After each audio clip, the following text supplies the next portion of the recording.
Firstly, where does the problem lie? And now they've fallen back to fourth in the standings. Can they beat Red Bull on track in Las Vegas? I think they can beat one of the Red Bulls on track in Las Vegas, but two of them, I'm not too sure. I'm not too sure.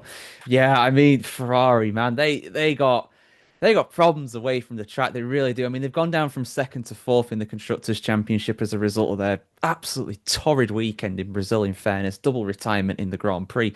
Not that many points during this sprint as well. So, it's a big gap as well. I mean, they've obviously only just fallen a little bit behind Red Bull, but it's a big gap to Mercedes.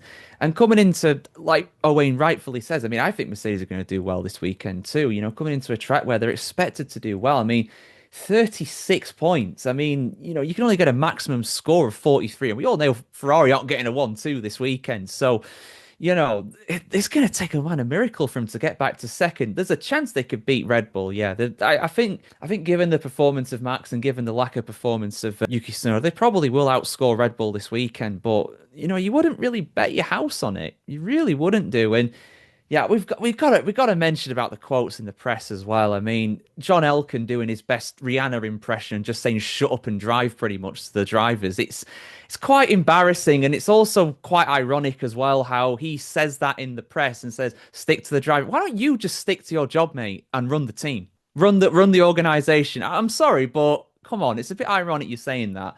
And maybe it's lost in translation a little bit. I'm not fluent in Italian. He said it in Italian. I don't know if that's exactly what he said, but he hasn't come out and said that that's wrong, that he's been quoted wrong. So I imagine that's probably literally what he's told them. Because at the end of the day, I mean, I could talk about Ferrari all day when it comes to this, but for me, the biggest problem with Ferrari this season, I mean, this is just my theory, and given how Ferrari are, it's probably right. I think they've made a car that they can't extract the full potential of. They showed the full potential of it in China in that sprint race, and then they showed that if they run that car really low, really aggressively, it can't survive the Grand Prix. The plank wears down too much and they'll be disqualified.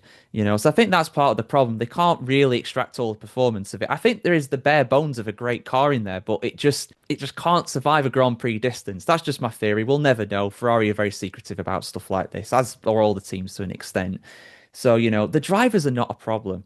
The drivers are not a problem. I mean, Charles Leclerc is a brilliant Formula One driver. He is incredible, genuinely, right? I really, really rate him highly. And yeah, I mean, and Hamilton, I mean, people have been itching to write off Hamilton since about 2007, in his first season, when in their words, he blew the title and all this and that. People have been itching to write him off for years and years, but he's still the most successful Formula One driver of all time. He is. That's a fact. He's achieved more than anybody else has. I'm not saying he's the best of all time. I'm just saying his achievements say that he's the most successful of all time. So they're not bad. They're not bad drivers. It's the car. The car is the problem. So maybe John Elkann should shut up and tell Fred Vasseur to get them a better car. And maybe they'll do that in 2026. I don't know.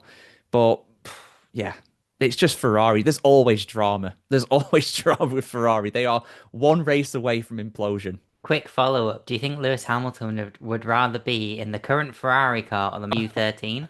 If that's the one I'm thinking of. I think it's 16 or whatever, but yeah, I think right now on current performance, I think that Mercedes is better. Yeah, I think he'd rather be on the Mercedes. I mean, he even said another quote after the race. He said that he's living a nightmare right now at Ferrari. So I think he'd rather be in the Merc, to be honest.